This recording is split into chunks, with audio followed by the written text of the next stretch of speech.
Welcome to episode 16 of It Happened on the Job, our podcast for relevant and sometimes entertaining conversations with contractors. My name is Mike. With me, as always, is Brian. How's it going?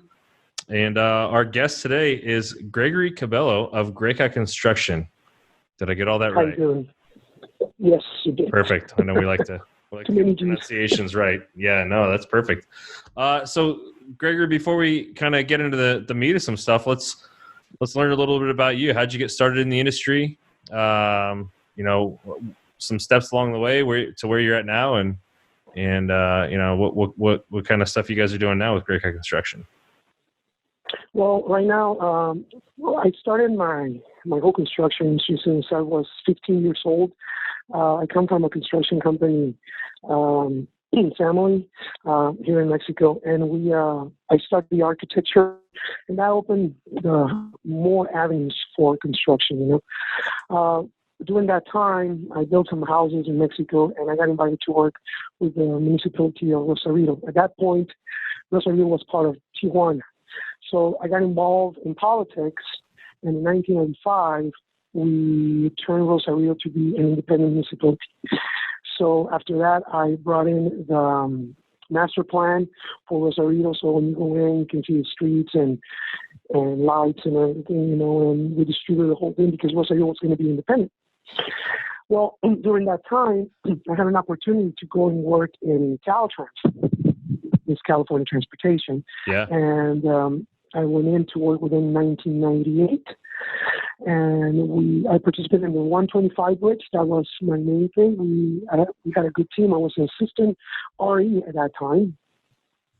And then 2001 came. A very sad day. Everybody knows about it. September 11th. Everybody was running wild. We didn't know whether to set contractors home or stay working there.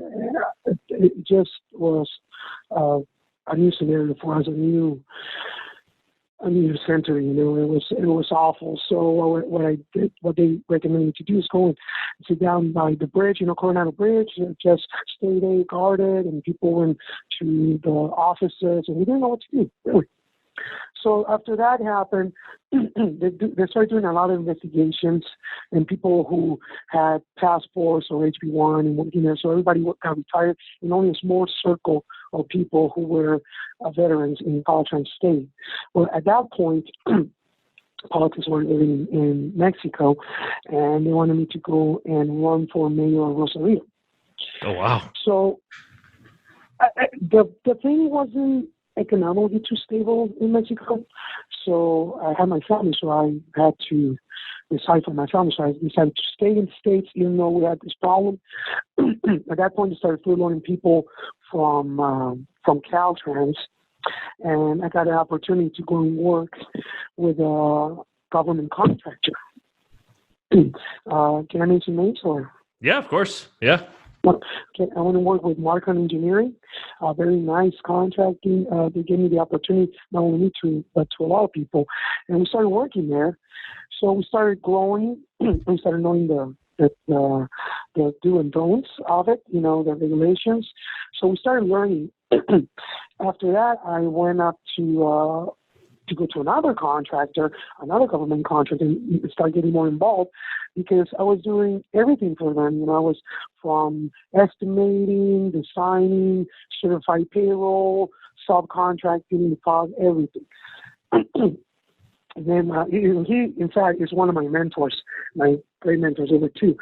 It was Gil Salinas and John Pena. They're excellent. I love with all my heart and my friends, and we still see each other at this point.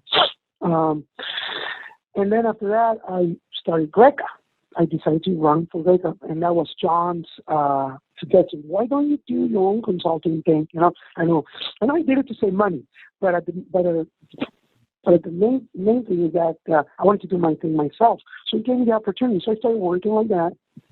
I started building a relationship with the government, with the people, because mostly all the people in 2005 were retiring.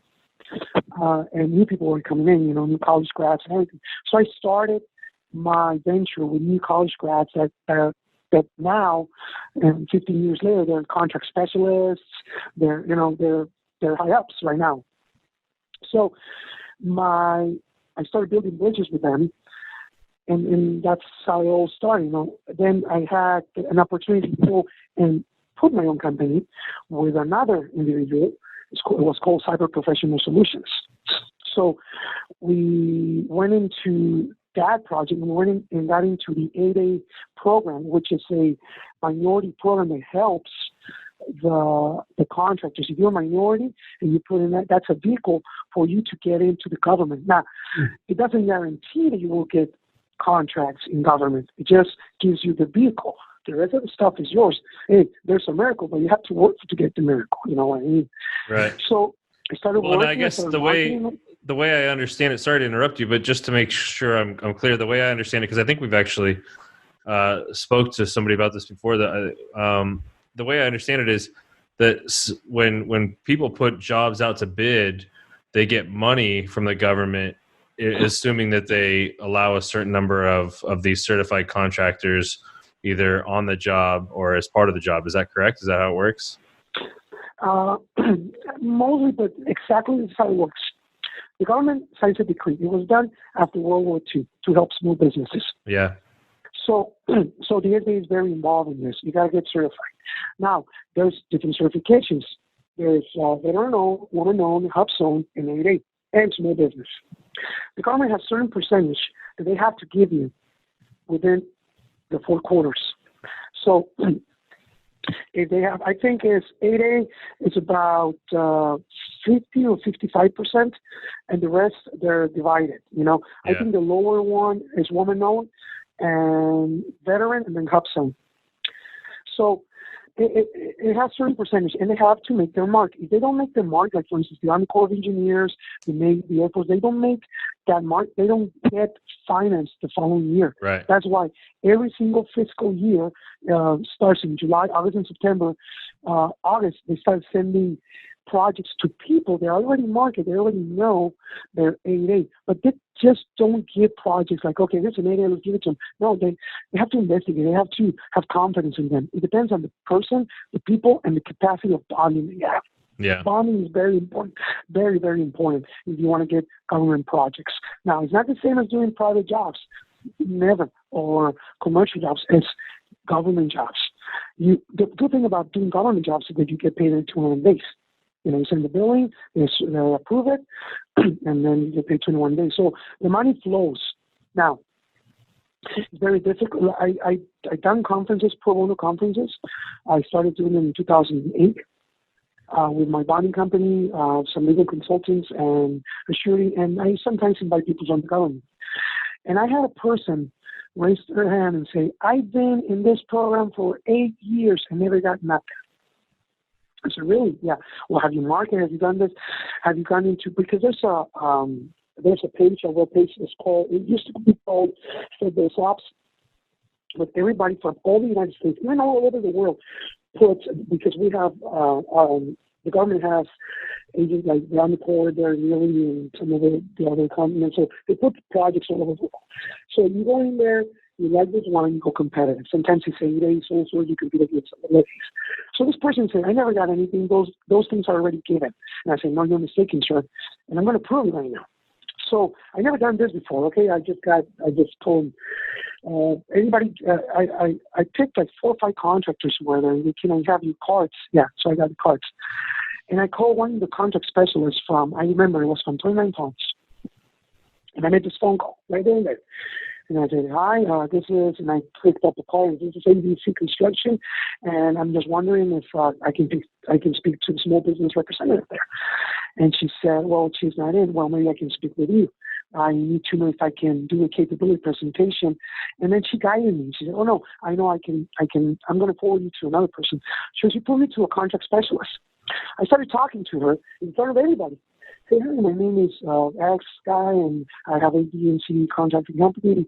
We're just starting as a 8A contractor, and we want the opportunity to give a capability presentation to you. Do you have time? And I said, well, let me see. Can you make it like in 2 weeks? He said, absolutely, madam. And I was in front of me was the person who I got the card. And I said, absolutely, madam. Just send me what's your email. So I gave him the email that was in the card. I said, well, thank you very much. I will be there, and put my hang up. And I got applauded. And I never done this before, okay? You just got lucky that it worked out, right? It made you look good. It would have looked pretty bad. Yeah, but you know what? Right? You got to take chances, and that's what I'm. And I all this experience that I got from teaching, from being there, from being disappointed sometimes, from saying to them, "Yeah, I'm going to give it to you," and then finding out they're going to give it to somebody else. You know, all those things that happen to me, I want to keep them to myself. So, like I told you, I'm finishing a book in August, but it's called Decide, Don't Delay. And it talks all about this, you know, how to move forward. And I'm going to even talk about how to do a marketing thing, because people don't know how to do the marketing thing. And now, with this whole thing going on, you know, you're not going to go to their offices. First of all, it's very hard to get into government facilities after September 11th. You have to have a badge. You have to have access. And if you don't know somebody down there, you're never going to get in, and you're never going to market the way you're supposed to. You don't get in. Hey, how you doing? Here's my card, and handshake, and put a face into the voice, right? And then they'll remember you. There's a little stuff that you need to know. That's the way we used to do things. Now, really, we're using Zoom. And the people I know, I'm just, you know, calling them. But it's not the same as calling somebody and being right there and seeing the body language, you know. I can have confidence on a contractor that just starts talking and giving them pearls and roses and everything, you know, because I don't even know this guy. You're talking to me on the phone. It's just by telemarketing. Right. No, we need to get back to the track. But the government is really, really good with you as long as you are fair. They have a saying, fair and reasonable price. And they used to have another saying that I don't see it often, but it's called partnering. The government always says, let's partner. So if you're going to be a contractor and you're going to go to government contracting and you have the certification, there are people who get the certification in the last 9 years, they don't even get a job. They just wasted it. They're still continuing doing the private jobs. So, it's certified payroll. I got to do certified payroll. I got to do prevailing wage. I got to do this and that. Well, yeah, but you want to be in the big leagues. Why did you put a construction company? People put it to make money. People put it to grow. You know, like I always tell everybody, if you put a business just and think about the money think every single day, you'll grow, but you stop. But if you put a business and use passion to put a business, humility to put a business, and continue and talk to your people and help them and try to grow and think of everybody is a leader, you'll grow. You got to have confidence in everybody. Yeah. But if you think about money, yeah, I've seen companies go down like that. Really, I've seen companies go down like that. So that's mostly what I do. I put my own construction company, put another construction company now. I work with people. I help them develop and bring in the business, and that's what I normally do. But I'm very when I help people to bring in the business, I normally don't do that. I have like 2 or 3 people that I do that because they're my close friends, and that's the only thing. But I help people how to do stuff. I receive phone calls from people like Greg. This is a great story. Great story. So after a conference I did in LA, there was a company, I don't know if I can mention this thing because the lady passed away, but very good friend. She, after the first one I did, she went out and got so excited. You get pumped, you know. She got pumped, and she did marketing thing and went out and market and called me by the year. Now, Greg, I got $10 million worth of jobs. I got a job. What is it? Well, it's like names for all the electrical. And said, that's great. You got the bonding. No. Okay, so what are we going to do? I got the contract here, contract specialist, everything. Well, you should have told her that you have the bonding. Now, what are we going to do? So it was 9 o'clock at night. It was on Friday. So I called my bonding agent, good friend of mine, excellent friend. His preferred bonding in LA. Patricia Cerizo. And I call her and say, Patty, you know what? Barbara got this project and she doesn't have the bond. Well, what can we do? So we started brainstorming, right? Okay, well, let's get fund control. Before I talked to Patty, I talked to Vicky. You know what? You're going to go back and talk to the contract specialist and see if you can split the bond. $10 million is a lot of money. Yeah. A lot of money. Are you going to do it yourself? No, I'm going to sub it. So you already got a bid. Yeah, from the sub. Yeah. Okay. So you're going to get a percentage from that. Yeah. So really you're giving 20 to 30, 25% to the sub. Yeah. So you're working for the sub. You're just going to read down and just push paper. Yeah. Okay. That's fine. But you don't have $10 million worth of bond. So there's three things you can do. You can either call the sub and tell them to bond. You can go to fund control, and let me make a phone call right now to the bond. So we call Patty, and we call Patty and said, well, you better go and talk to the contract specialist, and because they wanted to start. This was a year-end dump. What we call a year-end dump is by September 30th, they signing contracts. We got to get all this money out. Oh, right. We didn't do this project. We got to get all this money out. Do you have a request for proposal from another one? Yeah, we'll just put a lot of money there. So that's how they work. I signed contracts at 12 a.m. in the morning on September 30th. I had to, sometimes I remember I went into a government facility, stayed in the conference room, and estimated 27 projects in 2 weeks for them, just to get them out. Wow. So that's how they work. So I told her, you can't go back and tell her you're not going to do it because they invested a lot of time on this. If you do that, you're going to get blackballed, and I'm not going to go to legal things, So we started brainstorming. By the end, the subcontractor bonded, and she went into fund control. And she had to put a little bit of collateral, and that was it. But it was great, And that's the kind of confidence we have with contractors. And, I don't see people as competition. And I received this question one time. Hey, Greg, why are you doing this? Why are you teaching us if you're going to be a competition? You know what? Competition makes everyone better. And that's what we need to do. Everyone better. You don't have to be, jealous or nothing, because you may help me and I can help you. Everybody here has different traits. One guy is an HVAC guy. One guy is a drywall guy. One guy is a concrete guy. But the concrete guy can get a project, and he's going to need drywall, and he's going to need an HVAC guy. Who do you think he's going to call? People who are around him. In a small circle. Everybody knows everybody, especially in the area. Yeah. A small circle. So that's normally what I do. And now I have the company, and I'm growing the company. But like I said, government is still going right now. Government projects are still going. They haven't shut down. What they shut down is the city ones. The private ones, some of them are going. But that's not what I do. I like to make friends instead of money. So Greca Construction, I assume it sounds like you're probably doing a lot of the government work. Is that right? Yes, we do a lot of government work.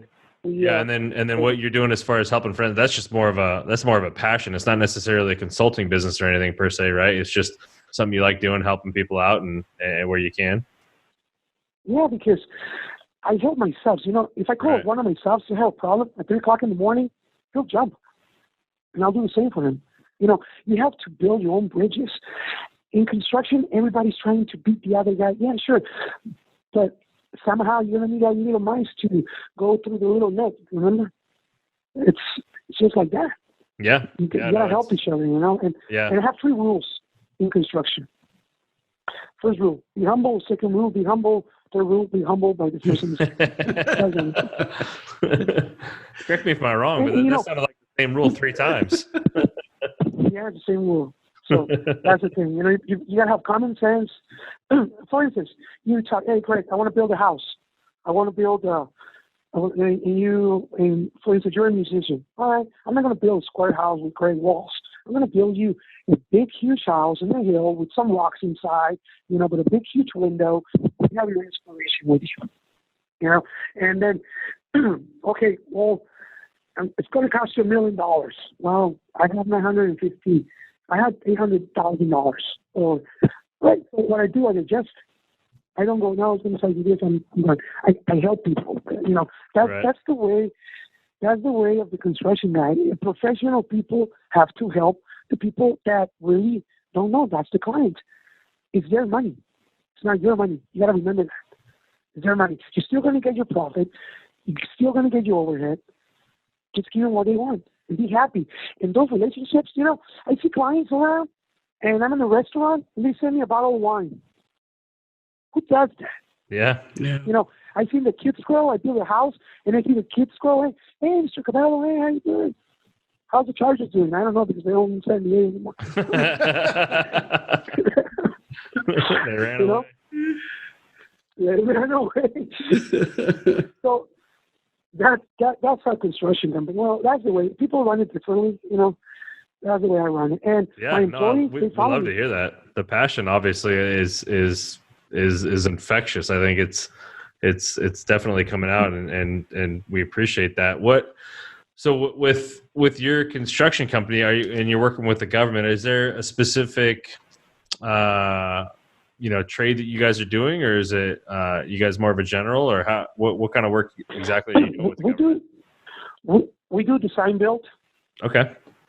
And it's very important to have your own crew in a certain task. Like, for instance, you're doing like tenant improvement.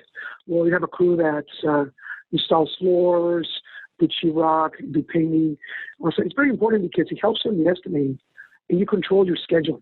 For instance, when we had the cyber professional, that lasted 10 years. When you have an association, you just go 10 years, no more. That's it. Thank you, bye bye. It's like a rule of thumb sometimes, because you're working in the government. When you're estimating, your estimates are good because you know everybody's production. If you estimate, for instance, if I'm going to install sheetrock, and I know that my guy can install 2 sheetrocks in a minute, and I estimate that, and I don't have my guys, and I sub, and the other guy's installing 1 sheetrock a minute, I'm going to lose money. I don't control the people. I like to control the certain tasks in the estimating agenda. And the rest of the stuff, like specialty contractor, like, for instance, high voltage generators, HVAC, or people that do DVC controls or fire alarm system, they're specialized. Yeah, you do sub them. But they have to have, the most important thing working in the government is to have their certifications, because you have to have a quality control guy that has certifications. You can get that in 2 days, easy.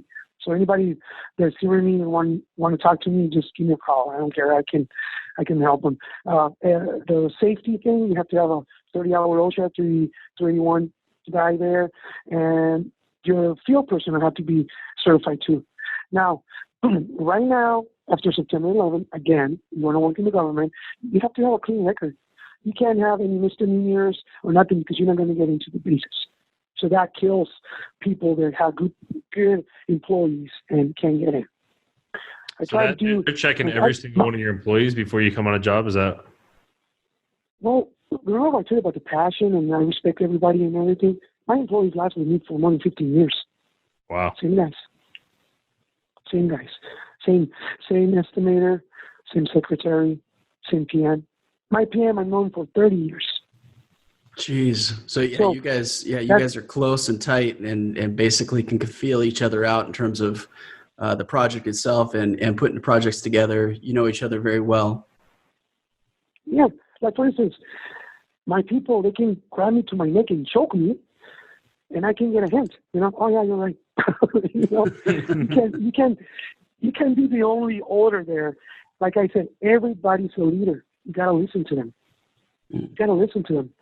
Everybody has an idea. That's why they're there. So that's my motto. It creates a sense of family. If the company fails, everybody fails. Not one individual. Everybody feels it. It's like the Japanese, Those guys, if you tell them, hey, paint that wall red, and you paint it blue, the guy won't tell you nothing. He'll say thank you, and he'll take the blame because he didn't follow what he said. He just let you do it alone. And in construction, I know nothing is easy. It's every time changes, everything changes, but try to avoid that coefficient factor. Why? How do you avoid that coefficient factor? Keep your people happy. They can whistle while they go to work. You whistle? I haven't seen anybody whistle in a long time. They just go in, grab you. I have people that whistle saying when they work. So it's getting to be lost. Like, for instance, somebody approached me and said, hey, you know what, Greg, this thing is happening, the COVID, I could go home, you know what, I'll come back when you're ready. If you need help, just give me a call. When September 11th happened, I gave the guys a week. When 2008 came, I carried my guys for 6 months without thinking about the casualties, without thinking about what would happen to the company. Mm. Thank God, we got projects. Yeah. I carried my guys 6 months. That's why people, and I don't like people telling me, hey, Greg, thank you for listening. I want to be with you, but, it's like, I try to show them. It's like a dad. A dad shows you how to play baseball and everything, and after that, you know how to throw the ball. That's what I do. I used to teach in college in architecture school. I used to teach projects for 1 year, and I looked at the book and I said, "Put the books down." So why are you here? Well, I want to build buildings, and why are you here? Why I want to build houses? Why are you here? I want to market everything. And so everybody had a different idea of what they want to do. But by the end, everybody got out deciding. So when somebody goes in new, they go out knowing something. I got employees that work with me as laborers with construction companies right now. And guess what? I give them projects. Floor guy, excellent construction, teach. Another electrical guy with his construction company, he's doing electrical. And I think you mentioned before we talked a little bit that I think you know somebody that we've already talked to, right? Oh yeah. Edgar. Edgar, yeah, with Fedvet Construction, right? Leon, yeah. Yeah, Edgar and I, he was a CD and worked on one of my projects in the Navy, and good guy.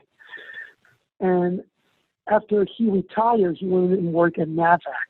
He was working as a CM, a construction manager there. So I invited him to the office and told him, hey, what are your plans? Because I was looking for a veteran. Well, I want to do this and that, and he wasn't interested. So I called him back and said, oh, why if you put your own veteran company and we will support you? So he started working with me. He went to the field, mistakes, everything. I put him in a small project. I think it was the water board. He worked there. He started learning. So after that, we said, well, let's put the name on it. So we did the name, and like I said, in the Denny's in the napkin. Let's put FEDVET, Federal Construction Group. Federal, there's one like that. Well, FEDVET, Federal Veteran. So we put FEDVET. We even did the logo. He changed the logo after he left, but we did the logo. We went in to work with him.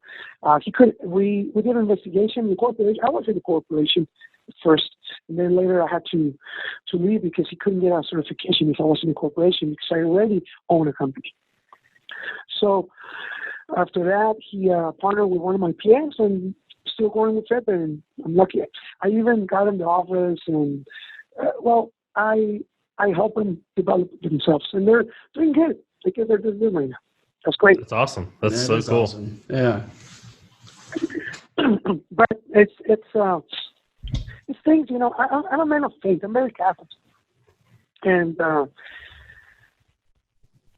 it's very important to have a safe conscience, a really free conscience, and I can go to sleep every night. If I have $1 in my pocket, I can go to sleep every night. If I have 25 cents, that's fine. Because I know tomorrow is going to be different. I never look back. I look back if I need to see what I did good on the back to produce more in the future. So right now, I'm like in a retirement mode, trying to. And but with this thing that's happening, I got one kid in college. The other one is about to graduate. So my life is really at the end. I like riding a motorcycle. That's good. Get out a lot.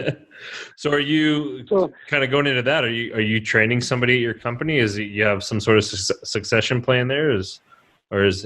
Yeah, what I'm trying to do right now is in fact, I have a conference call with my associates. I'm trying to go back to Mexico and go to a college and train people down there, like architects and engineers, to be more cautious. I'm gonna talk to the dean down there and try to open a new scheme of a new class that will be like construction. I don't know, construction management with it's something like common sense or partnering something. Right. Because they never teach you that. They always teach you, so you got to build like this, and you got to charge this much money, and you got to do this. But really, they never teach you the PR. Never. Yeah. All the stuff that you learn out there. Yeah. Exactly. You know, it's, I'll tell you this. Everybody goes to high and lows. You know, we had a situation in the company that really affected us. We put an employee that had an excellent resume and he failed. So we got into claims, we got into discussions, and it was a big government facility, not around here. I don't want to mention names, but I'll tell you what their letter means. Is never a straight answer. You get that's where I work, NASA. So you know, it happened, and like I said, it only takes one job, you know. So after that, we started talking, and we dissolved the company that we worked for 11 years after we left the program, you know. But you know, the high and lows, but don't ever quit. You know, you got your wisdom. You got a lot to show for it. Teach the people who are coming in. I don't know what's going to happen after all this. Things are going to change. But you got to be positive. Every time you got to be positive. Positive. You know what I did? What did I do? I did last week. I grabbed a dollar bill and I put 6 zeros on it and put it in front of my computer. And I said, I'm going to make this in 2 years and I'm going to retire. That's it. You got to do that. You got to think ahead. Yeah. Think positive. That's crazy, man. Yeah, the passion and the knowledge I love is. I mean, obviously you got your own thing to make your own money, but you know, as far as your own construction company there, but kind of what you're doing out there as far as being a leader in the you know, the education and the training and just the helpfulness is really passing the torch, creating a legacy. I'd say. Yeah, definitely something to be admired. It's awesome to hear. Well, some of the contractors that you have, you know, I can send you my private. You got my information. Well, so what we're gonna do here is, I mean, at the end, we're gonna give out. We're gonna let you, you know, get all your information out there and tell the people where to find you. And yeah, I mean, you're definitely one of those guys that at this point, you know, if we have somebody who's got some questions, especially in the, like you said, the government work. I mean, that's there's so many hoops to jump through and so many hurdles to clear. And, to have somebody willing to talk to and that has all those information, those answers already, that's already been through it is huge. Well, if you want to do, I don't know, after all this is out, you know, get a group of contractors, I'd gladly go with you and maybe bring some of my old buddies that used to be contractors and have like a discussion there, you know, questions only, and help the new people, you know, because I know the new people, you know, they don't know. Like I said, I met people that had 8-9 years with the SBA 8A. They've done nothing. And that's really a shame because they could have helped their family, they could have helped the economy, they could have helped everybody, you know. You have my dad, you know. Okay, you said you got 15 employees, but multiply that by 4. You got families on your back. Yeah. So you really have to move forward. What's the deterrent for someone like that, where, you know, they've had the certification for 9 years and they haven't moved forward with that? What is it? Is it all the hoops that they do have to jump through and they just haven't done it yet? Is it overwhelming? Information. No, they haven't been guided correctly. They haven't been guided correctly. If you have a company and you don't show yourself and you don't market yourself and you have the confidence to go in, like one of my guys told me, "Hey, Greg, are you scared? Aren't you scared when you go in there and talk to these guys?" And no, the worst thing they can say is no. Now come back. Right. Okay, here's the deal. This is the key. It's persistence and patience. That's what it is. Yeah. Persistence and patience. If you have those two, persist. I assure you, if you start marketing with the government and you start looking, and we have we have the websites. When I started working in government, we didn't have it was 1998. When did the internet really start going? Like 98, huh? Yeah, right there, like late 90s, yeah. But there was a lot of information that wasn't in the web. Okay, so you used to go to places, you used to word of mouth. Hey, who do you know? Hey, this. Okay, go and talk to these people. Here's the number. Sometimes you call and they hang up. And you have to go straight to the offices. I never asked permission. That's one of the things.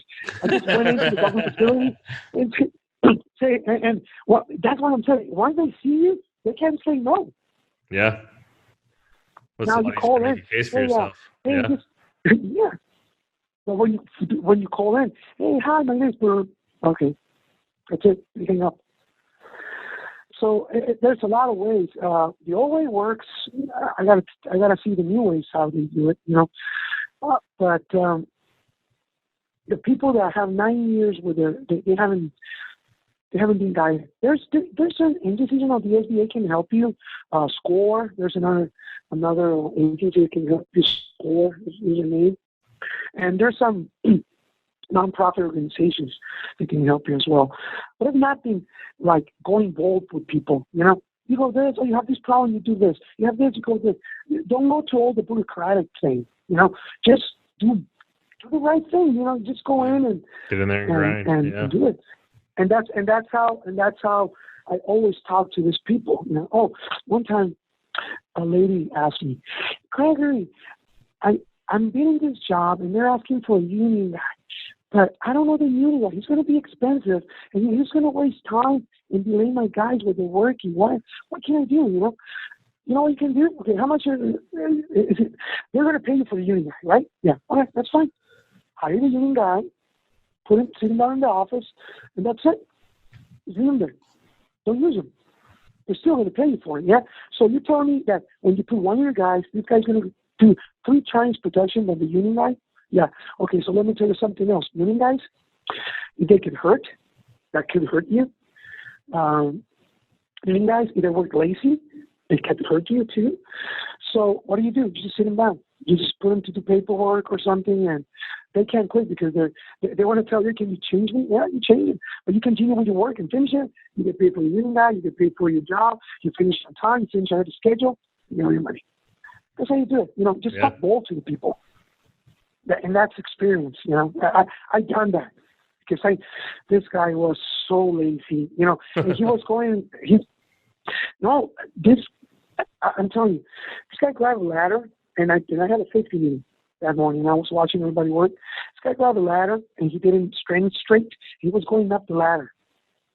I said, "Hey, hold it, stop! Hey, go to the office." And that's when I decided this guy was unsafe. This guy was going to do something on purpose, and he's going to because something like that happens. Workers' comp, it affects your company because you won't look good on paper. So you better have people in confidence with you. And the only people who use union labor and is obligated is the city and schools. Yeah. So there's a lot of little tricks in construction. There's a lot of when I say tricks, it's not really tricks. It's like common being sense. Smart about it. Yeah. Being smart about what you're exactly. doing. Yeah. You've been around the block. Yeah, that's the right word. But it takes time to learn all that, Yeah. Well, and I got to imagine, especially, because you do so much government work, and it sounds like the team that you have has been around with you so long, and you guys know each other well, and you have a passion for teaching and leading people. I think it's a good mixture, especially with the industry that you're working in. I think that there's something to say for that person that you were talking about before that has been certified for so long, they just don't know what to do. They have that lack of knowledge, but good golly, thank God that you're around, because I think people need someone like you to help them not only just pass the torch, but to teach them, to show them. And it sounds like you have the passion for that. Thank you. It's quite a compliment, my friend. Thank you very much. Yeah. Yeah. Well, we will. Right now. Go ahead. Go ahead. Sorry. No, you're good. No, sorry. Go. It's a lot more fun when you talk. We don't like talking. Amen to that. No, right now I'm looking at the market and looking at the people and looking at everything that's going on. People are some people have money, but the thing is that if you used to charge like 15% or 10% for a project, like to go and fix a roof for an old lady or to paint a house for somebody, they're not going to have that kind of money. You gotta be aware of that, you know. So contractors right now, I speak for myself. Like for instance, right now you gotta go low. It's better to get 5 little jobs with this profit of 5%, 6% than to wait for that 15% one. Right.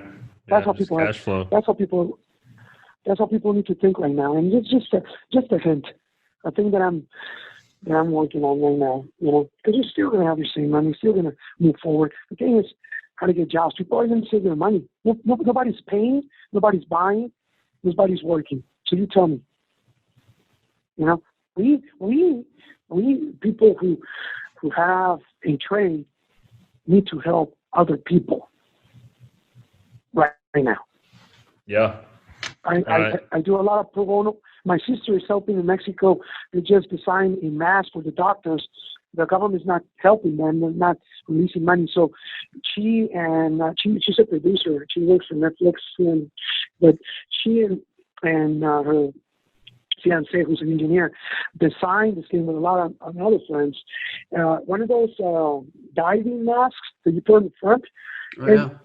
You know, it has a little pipe on the top, going on the top. It's not one of those big huge. It's just a plastic one. But they put a filter on the top. It's 99 filter. And that's how the doctors are working. They put all that stuff. It has a shield on the front, and you can breathe, and it has a filter on the top. So they started ordering those stuff, and they just duct tape the thing on the top, and that's it. And that's how they're working right now. If you go to my link, you can see what they did. Yeah, so people are helping each other, and that's what we need to do right now, you know. We can go on and on. This show is too. You have 8 hours. We can talk 8 hours. No, it's like you said. The industry right now is, especially kind of where we're at right now, is so uncertain. Yeah, I mean, anything you can do to stay working right now is key. Maybe in the future, I'll go and visit you down there. Yeah, we'd appreciate it, man. Come on by. We typically love to have people inside here, but obviously for obvious reasons, it's a little tough right now. But yeah, we'd love to come hang out. Meet the Everything's gonna get better. Meet the almost mayor of Rosarito. That's awesome. Almost, yeah. Almost. I can tell a story about that. We love stories. Really good story. That's why we're here. A really good story. I can read your paperwork too, so you can see what happened down there. That's funny. Very cool. Well, we will we'll let you get going and get you back to your day and get out there helping the people. But we're definitely going to stay in touch and see if we can't find a way to get you in touch with people that we talk to and our clients and even other people that we talk to, because I think you're a wealth of knowledge and passion that's needed in this industry. So we thank you for coming on and sharing that.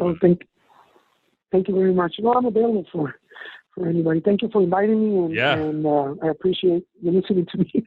Yeah, no, it's like I said, it's a lot. These are a lot more interesting when our listener or a guest talks a little bit more than we do. It's nobody wants to listen to us talk. We're not the fun ones. That's why we bring fun guests on like you. So tell everybody who's listening how to find you. Where can they find you? Phone numbers, emails, all that kind of stuff. Okay. Well, they can email me at Gregory at Greca. That's GRECACINC.com. That's my email. And after that, I'll send them the information. Perfect. Awesome. Excellent. Well, we appreciate the time, Gregory. Thanks so much. Stay safe out there, and look forward to catching up and hanging out when we're allowed to be socially together again, I guess. Not socially, not so distant. Not so distant. Yeah. We're gonna be working like the guy, like the drummers on the bar, with the plastic in the front. Yes, sir. Yeah, those guys had an idea a long time ago. Yeah, right. Well, very cool. Thank you, sir. We appreciate it. We'll catch up soon. Thanks. Have a good one. You too. Thank you, sir. Bye. Hey, thanks for listening. And if you've made it this far, go ahead and give us a like or 5 stars or whatever means you like us. Make sure to subscribe so you don't miss our next episode. And check out our website for more video content and extras. While you're there, shoot us a message if you want to be a guest. We'd love to have you on. Thanks again, and we'll see you next time.